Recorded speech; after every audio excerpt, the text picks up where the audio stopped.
Raising women's voices, one story at a time. Welcome to the She Said Project podcast.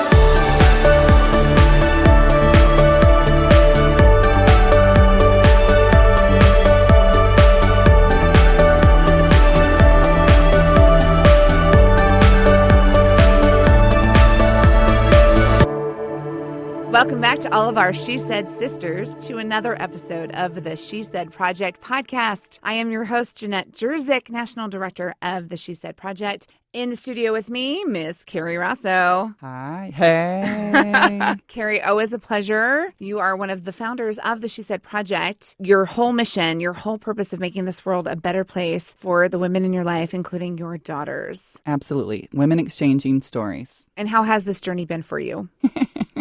I'm sorry. I felt so fancy when you said journey. I've been on a journey? Who knew I was on a journey? But who knew back in 2013 when you came up with this idea that there would have been, we're going on 6 live shows, our first podcast. We have a YouTube channel which airs all of the live stories that have been shared on the She Said stage. This is more than just an event or a show. It is a movement of women supporting women through the power of storytelling. And it is. It's a powerful thing that women, it's not new. We're not doing anything new. What we are doing is creating a safe space, a platform for women to stand up, be brave, be vulnerable, and share those personal stories. We're giving women's stories a microphone. That's right. And you know who we gave a microphone to not too long ago? Mary Enright. That's right. Mary Enright is on the line with us. Hi, Mary. Hi. So, Mary, you were a featured speaker in the 2016 cast in Champaign-Urbana. What was that experience like for you? It was amazing. I was not expecting the behind-the-scenes sisterhood that accompanied being a part of the project. I was thinking more about show day and all of that glory that was going to be coming to me. I had no idea about the relationships that would be fostered behind the scenes, and I am still in contact with actually everybody in the cast to some degree from my season, to some degree or another. And it's a beautiful thing. It is some of the fastest, deepest relationships I've ever formed with other women. Because when you share stories, you are cutting through all the superficial junk that we as women tend to fall into and cutting right to those personal, intimate moments where you get to connect and to bond. Yes, I remember sitting back to the very first rehearsal, meet and greet, whatever you want to call it, in Kerry's living room. And we came in there as strangers, not really knowing each other. And as the night progressed and we went around and told our very, watered down version of the story that we would be presenting, it was just like the bond just started to grow and tighten. And by the end of that night, I think I was hugging people goodbye. It was just amazing. Well, there was nothing watered down about the story that you did share with us that one fateful evening in October of 2016. You were very brave sharing something that you had been through in your story called Afternoon Delight. Tell our listeners a little bit about why you shared the story that you did. The story Afternoon Delight touches on my personal battle with addiction of all sorts. And I chose this topic because it is at my core. I mean, everything I do, it touches in some way or another, but that doesn't have to be debilitating. It is just a part of who I am. I am an addict. And that is just part of my story. It doesn't mean that I am crippled by it. It doesn't mean that it is the only thing that defines me, but it is definitely a part of who I am. And I wanted to be able to share that part of myself openly, without shame, and hopefully connect to somebody else who also has that as a part of them, but does not want to let it define them. And that it makes me think of sort of the camaraderie and the sisterhood you were talking about. And Jenette and some other people in the She Said family always talk about it being serendipitous or meant to be. And as hard as I fight and roll my eyes and say, things serendipity is a thing, Kerry. Yes. But your cast, your season, I think, was the most powerful. And sitting back and sort of watching the power of sharing stories, it was life-changing for the rest of us. It was palpable that night. And there were women in the audience that night who had similar struggles. And I know that there's women who are listening to us right now that have struggled with addiction and are going to take something away from hearing you share your story with us, Mary. So we're going to go to the live clip from That's What She Said 2016. Mary Enright, Afternoon Delight. My name is Mary. and I'm an addict. But don't worry, I'm in recovery, not going to steal your stuff. As an addict, there are big chunks of my past that are super fuzzy, or that I simply don't remember. But see, that was kind of the point. I couldn't handle life the way that everyone else seemed to handle life. It was too intense for me. Or maybe I'm just too sensitive. Regardless, when faced with any sort of emotion, good, bad, stressful, sorrow, love, any, I couldn't handle it. So I had to escape. And that's what addiction is. It's escapism taken to the extreme. So when first brainstorming about this little exercise, I had planned on telling you all the story of my last drunk, when I assaulted someone with a salsa jar. But then I thought maybe that's not super relatable to the general public, for good reason, yeah. So I'll just save that one for the after party. On occasion, upon learning I'm an addict, someone will ask me, "What's your drug of choice?" The answer is simple. What do you got? You see, in my active addiction, I would take anything I could get my hands on to take the edge off and give me a false, though comforting sense of security. Uppers, downers, alcohol, street drugs, food, men, exercise, clothes. Whatever I think will distract me from the way that I'm feeling, I'm game to try. And that absolutely 100% includes good feelings too.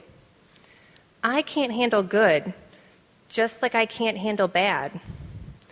And it may actually be worse. Good stuff is scary. Good stuff can be ripped away. Good stuff is a tease. So when too much good comes into my life, I have a tendency to freak out. And yes, I know that doesn't make any sense, but not everything in life does. Shortly after I got sober from drugs and alcohol, I began dating an amazing man. Today, I'm lucky enough to be able to call him my husband, but at the time, he was just my super hot, 10 years younger than me, boyfriend. I know.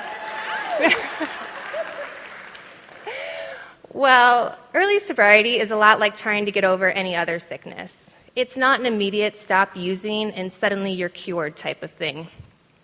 There is definitely a recuperation period.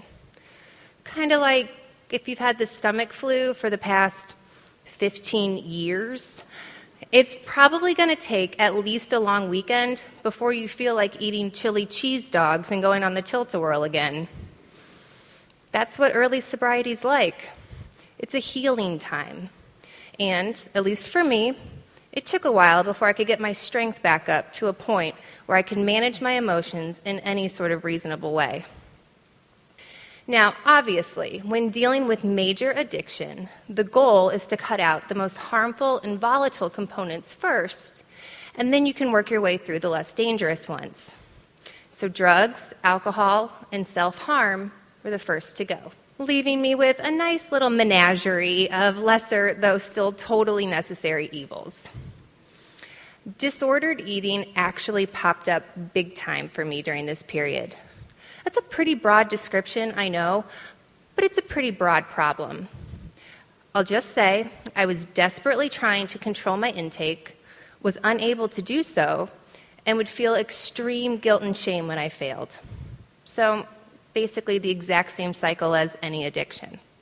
One day, I was home alone in the house that I shared with my then boyfriend, and I decided, very innocently, that I wanted to have a small bowl of ice cream as a treat, to kind of reward myself and to prove that I could have a small bowl of ice cream alone in the middle of the afternoon, and that there was nothing wrong with that. And that may be true for others, but for me, at that early stage of my recovery, it was likely going to be impossible. Why? Because ice cream makes me feel good, so I will use it until I feel horrible. What happened is I had a single, small, socially acceptable bowl of ice cream. But then I wanted another. And hey, I mean, that's still normal, right?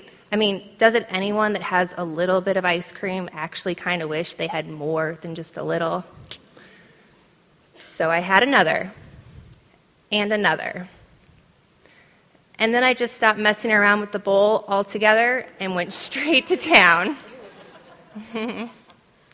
Before I knew what had happened, I had eaten almost the entire half gallon. But then the shame and fear set in.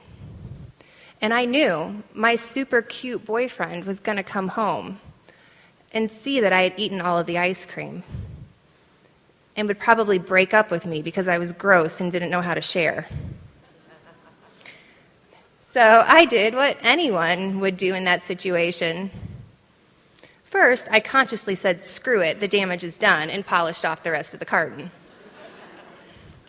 Then I put the empty carton in a plastic bag, got in the car, drove to the store, threw it away, went inside and purchased the exact same brand and flavor of ice cream, drove back home, and ate exactly one small bowl out of the new carton to appear normal. And I felt better. But not really. My addiction felt secure, so that's a good thing. But I've just eaten an entire half gallon of ice cream, and I feel really gross about it. And shockingly, I also have a pretty bad stomachache. Now, the plan was to not even say anything at all when my boyfriend got home, because it is so totally normal to have a small bowl of ice cream alone in the middle of the afternoon. And if you look at the carton in the freezer, it is very clear that that is all I had. But for some reason, when he got home, I couldn't lie to him, not even through omission, which I'll tell you is a testament to him, not me, because I have lied to a bunch of people in my life to cover my addiction and not felt bad about it in the slightest. So when he walked in the front door and said, "Hi, how was your day?" the very first words out of my mouth were, "There's a carton of ice cream in the freezer, but it's not the same carton of ice cream that was in there before." It was a little awkward. So after I told him everything, probably in way more detail than was really necessary, especially since I'm trying to stem the appearance of crazy here, all he said was, "I'm sorry you felt like you needed to do that." And it hit me, though certainly not for the last time. Who it was, I was really hurting.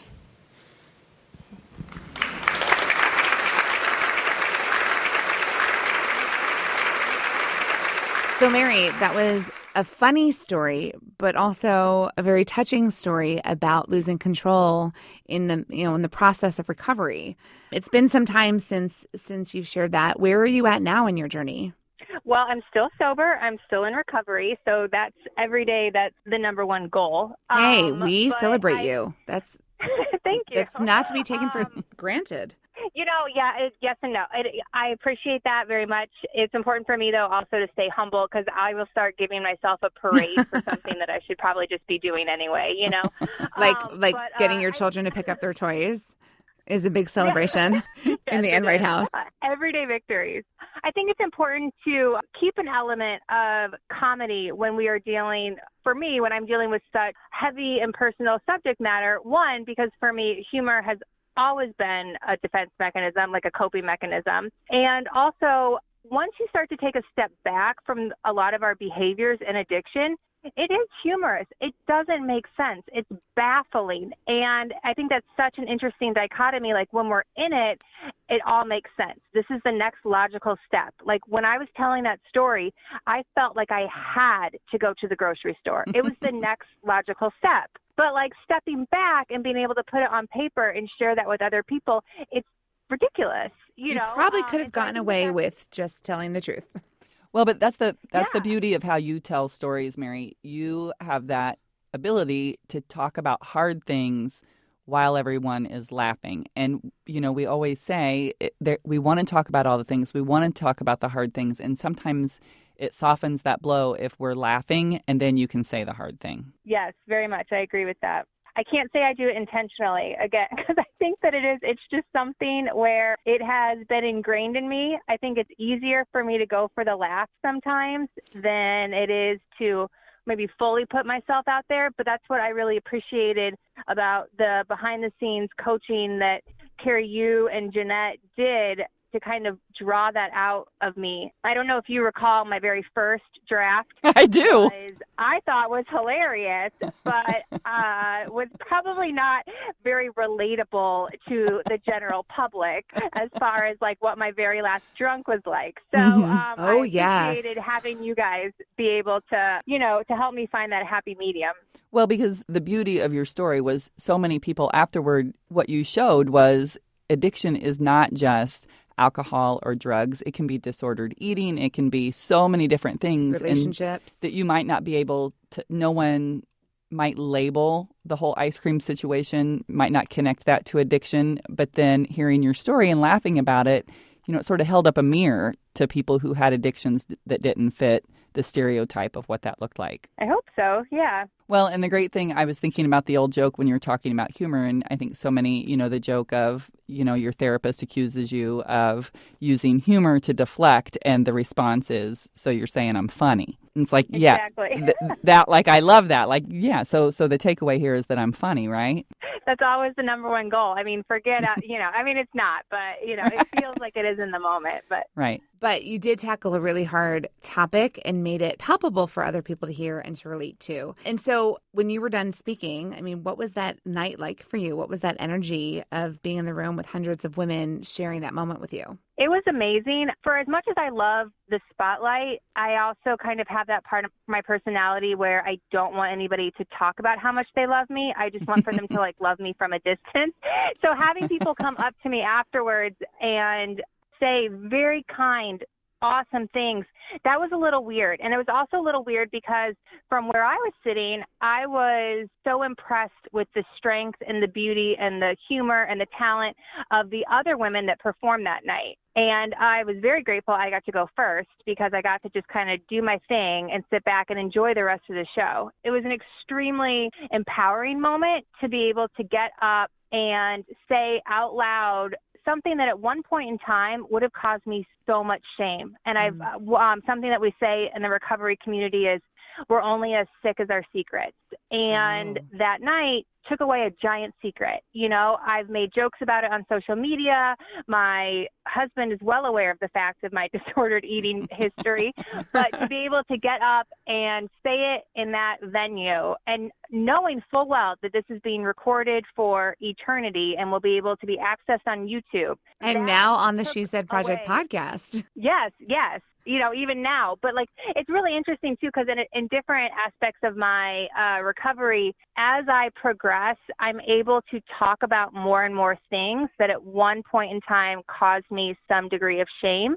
And the reason why I'm able to talk about those freely is because I no longer do those behaviors. But I have to kind of cease doing the thing to be able to talk about it in an open manner if it isn't going to get at me emotionally, if that makes sense. Mm-hmm. Well, I want to point out something you said that really struck me is that the camaraderie you said of being with those women on the stage in that moment, that's what She Said is different than a typical performance where you are a speaker alone on a stage, where the environment is created to have all the women share in that experience together. And I'm so glad that you felt that because I've always thought that is part of the power of the That's What She Said live event. It really is. And I mean, I had heard those stories dozens of times from the other women. I remember I have a half-hour drive from my house to my place of employment, and I would just run my story over and over again in my head, and I could get through it about 3 times before I got to work. And so I knew that story inside and out, but it came out differently the night of. And I knew the other performers' stories inside and out. Like, we could give each other the next line if need be, but to watch them perform, to stand up, and the level of emotion that came up, that try as hard as we might never came up in any of the rehearsals. Mm-hmm. I mean, it was just amazing. It is the power of being in that moment. And so, we appreciate that you gave your time and shared your story with the live audience in Champaign-Urbana. And now through the podcast, we appreciate that you're allowing us to share your story with even more women who can benefit from hearing what you have to say. That's a wrap for us here at the She Said podcast. Carrie, you ready? I am, but I just keep putting it off because I could just listen to Mary talk all day. I know. She is an absolute afternoon delight. Thank you, Mary. Thank you.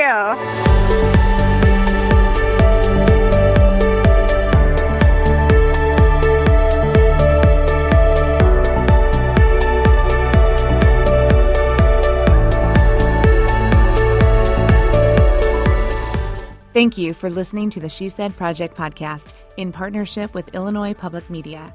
All materials contained in the podcast are the exclusive property of the She Said Project and That's What She Said, LLC. For more information on our live shows, go to shesaidproject.com. This podcast was presented by Sterling Wealth Management, empowering women to live their best lives. Learn more at sterlingwealthmanagement.com.